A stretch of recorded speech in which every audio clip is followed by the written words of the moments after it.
Hey there, hi there, and a ho there. It's me, GameZar.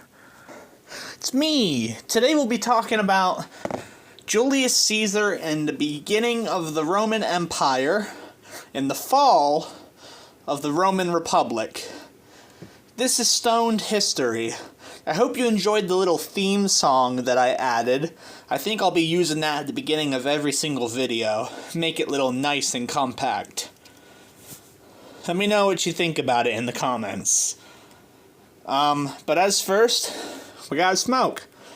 I thought I ran out of flour, but I forgot about the magic little compartment at the bottom of my grinder.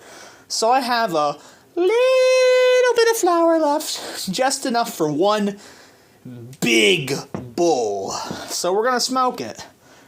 THCA as always. We don't condone or endorse any illegal activities. However, if you want to smoke along, you can do that if you would like.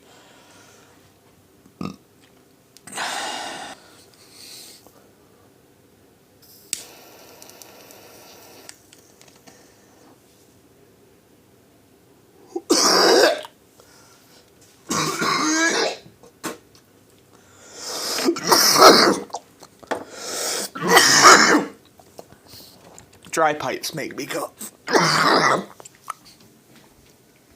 There once was a dream of Rome, and today we'll be discussing that dream. Sorry, I'm on my bed, so you may hear some creaks. I'll be sitting in a chair in the future, but I like recording on my bed. It's a little more relaxing. Gaius Julius Caesar, or Julius Caesar, as he's also known, was a Roman general and statesman. A member of the first triumvirate, Caesar led the Romans' armies in the Gallic Wars before defeating his political rival Pompey in a civil war. He subsequently became dictator from 49 BC until his assassination in 44 BC. Caesar played a critical role in the events that led to the demise of the Roman Republic and the rise of the Roman Empire, like I had said prior. He was born somewhere around the 12th or 13th of July 100 BC and died on the 15th of March 44 BC at 55 years old. Cause of death? Assassination, as we had said.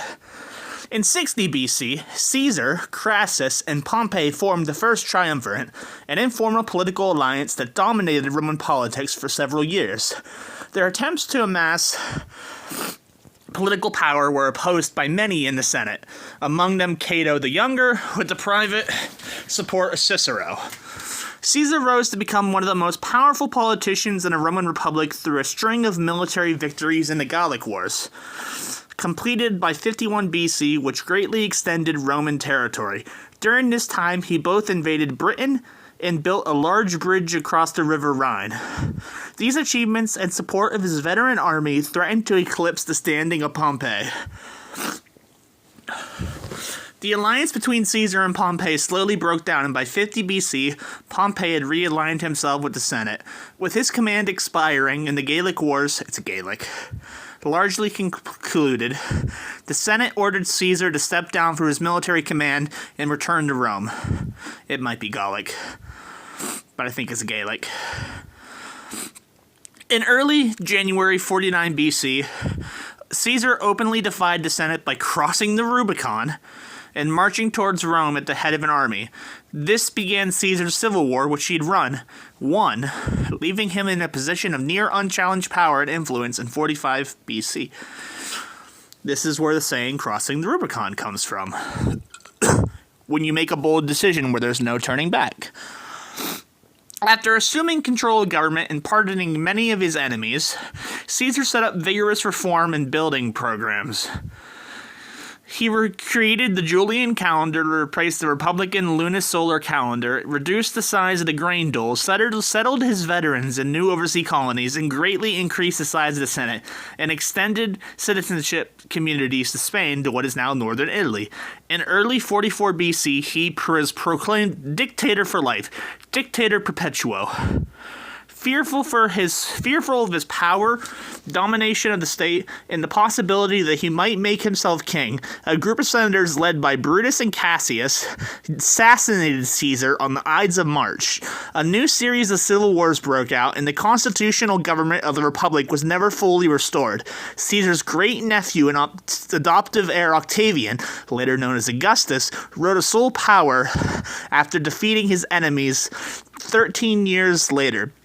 Octavian then set about solidifying his power, transforming the Republic into the Roman Empire. Prior to Caesar's assumption of the title Dictator Perpetuo, he had been appointed dictator some 4 times since his first dictatorship in 49 BC. After occupying Rome, he had engineered his first appointment, largely to hold elections. After 11 days, he resigned. The other dictatorships lasted for longer periods, up to a year, and by April 46 BC, he was given a new dictatorship annually. The task he was given was revived that of Sulla's dictatorship, Republica Constituente. I said that wrong. These opponents, however, were not the source of legal power themselves. In the eyes of the literary sources, they were instead honors and titles which reflected Caesar's dominant position in the state, secured not by extraordinary magistracy or legal powers, but by personal status as victor over other Romans. Though through the period of the Pharsalus, the Senate showered Caesar with honors, including the title Praefectus Morbius, Perfect of Morals, which historically was associated with censorial power to revive the Senate roles. He was also granted power over peace and war, usurping a power traditionally held by Comitia Centuriata. These powers attached to Caesar personally. Similarly extraordinary were a number of symbolic honors which saw Caesar's portrait placed on coins in Rome. I have one of these coins here. The first for a living Roman, with special rights to wear royal dress, sit atop a golden chair in the Senate, and have his statues erected in temples. He wore a crown of, I want to say you'd like the emperor's crown. You know what I'm talking about? To hide his baldness. They were symbols of divine monarchy and later's objects of resentment. The wreath, the floral wreath that I'm talking about. You know what I'm talking about, right? It's hard to describe. I'm going to try and pull up a picture of it if I can. Emperor's crown. Laurel wreath, that's what it's called. Downloaded an image of one. The decisions of the normal operation of the state, justice, legislation, administration, and public works were concentrated in the Caesar's person without regard for even notice given onto traditional institutions of the Republic. Caesar's domination over public affairs and his competitive instinct to preclude all others alienated the political class and eventually led to the conspiracy against his life.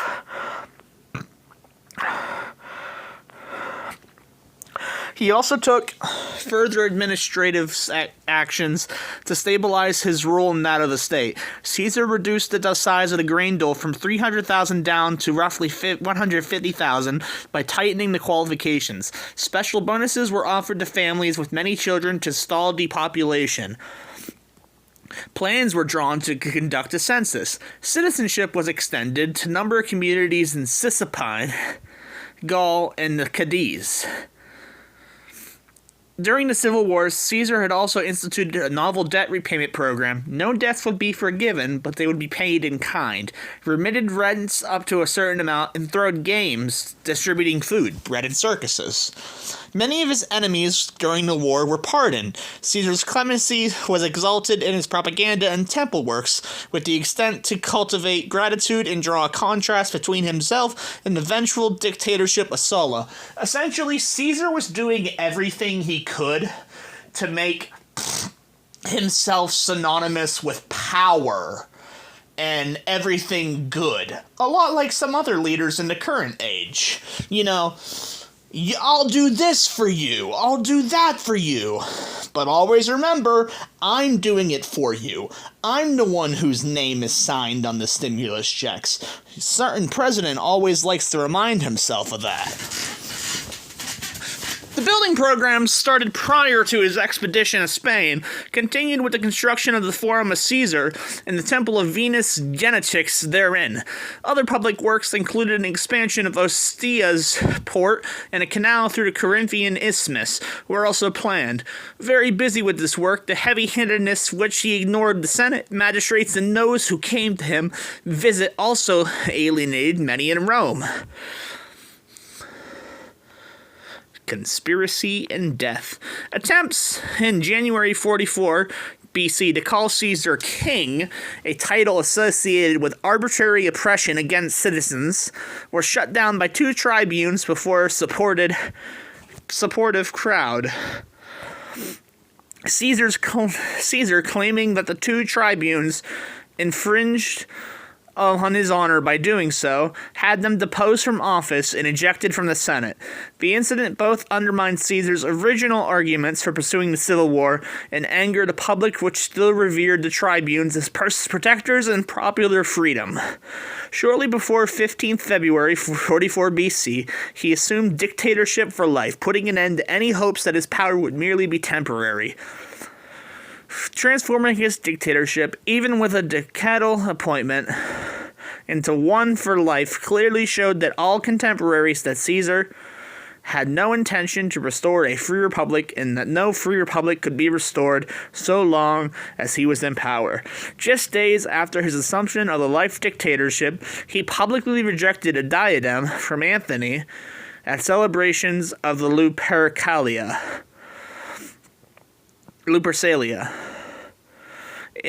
Interpretations of the episode vary. He may have been rejected the diadem publicly only because the crowd was insufficiently supportive. He could have done it performatively to signal he was no monarch. Alternatively, Antony could have acted on his own initiative.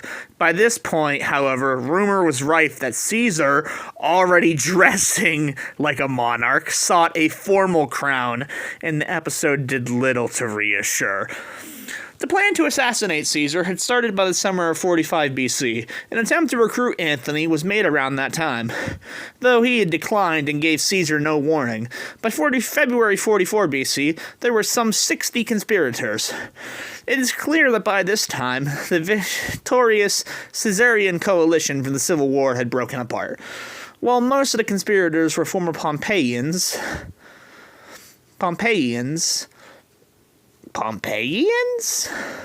they were joined by a substantial number of Caesarians.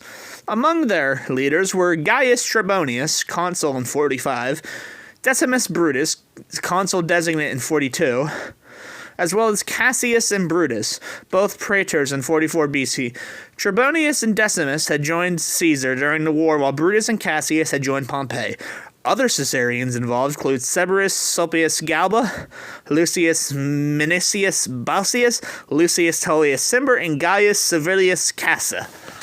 Many of the conspirators would have been candidates in the consular election for 43 to 41 BC, likely dismayed by Caesar's sham elections in early 44. Those electoral results came from the grace of the dictator and not that of the people.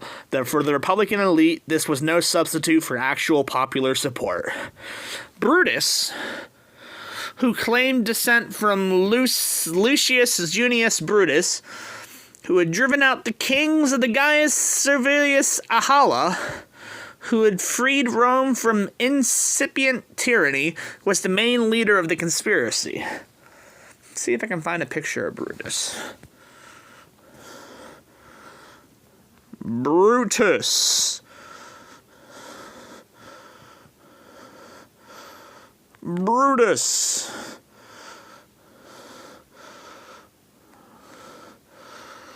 There we are, Marcus Junius Brutus.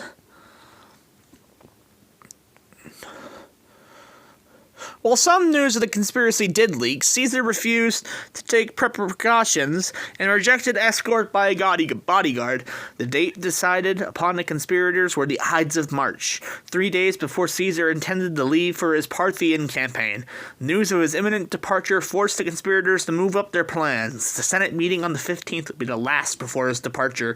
They had decided that the Senate meeting was the best place to frame the killing as political, rejecting the alternatives that games, elections, or on the road. The only conspirator would be only the conspirators would be armed at the Senate meeting per dio. Also would have been an advantage. The day 15th March would also be symbolically important, as it was the day in which consuls took office until the mid-2nd century BC. Various stories purport that Caesar was on the cusp of not attending or otherwise being warned about the plot.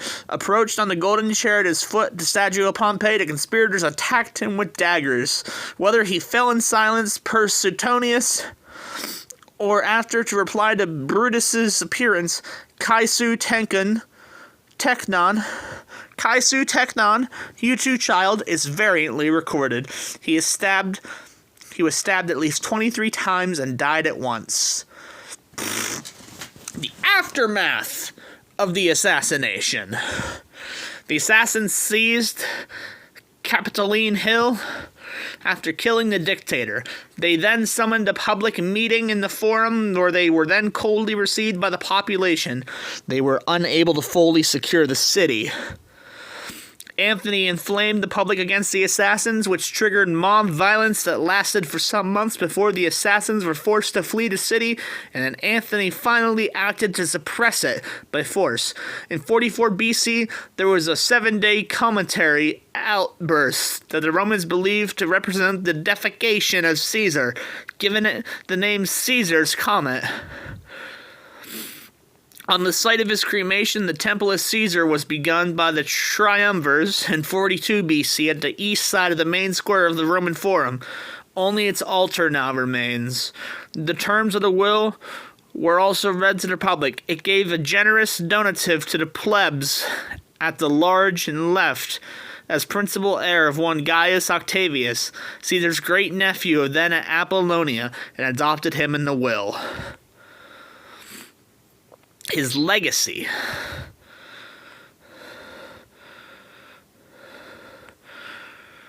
Many rulers in history became interested in the historiography of Caesar. Napoleon III wrote the scholarly work Histoire de Jules Caesar, which was not finished. The second volume listed previous rulers interested in the topic. Charles the 5th, 6th, 7th, 8th ordered a monk to prepare a translation of the Gallicours in 1480. Charles V ordered a topographic study in France to place the Gallicours in context, which created 40 high-quality maps of the conflict. The contemporary Ottoman Sultan Suleiman the Magnificent cataloged the surviving editions of the commentaries and translated them into Turkish language. The French kings Henry IV and Louis XIII translated the first two commentaries and the last two respectively. Louis XIV retranslated the first one afterwards.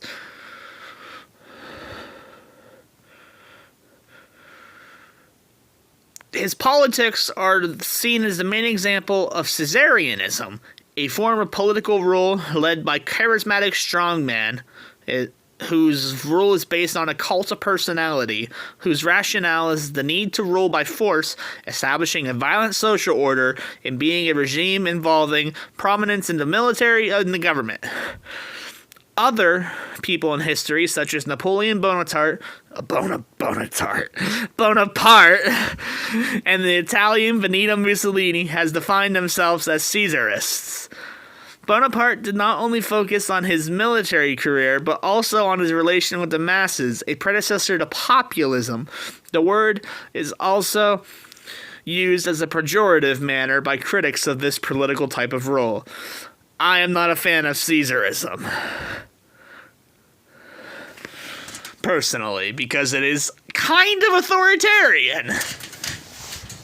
But that's the fun part of history. We can have these conversations, and we can disagree and agree. Overall, I think Julius Caesar's life is interesting, and it begins a long history of decline in the Roman Empire.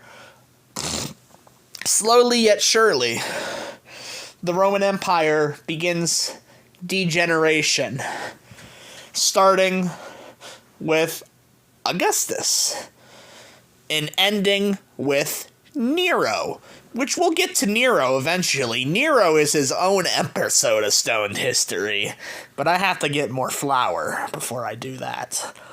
This was Tanner, Games Are. I hope you enjoyed this episode. I hope you enjoyed the little theme song I did in the beginning. You'll be hearing it more often. Bye!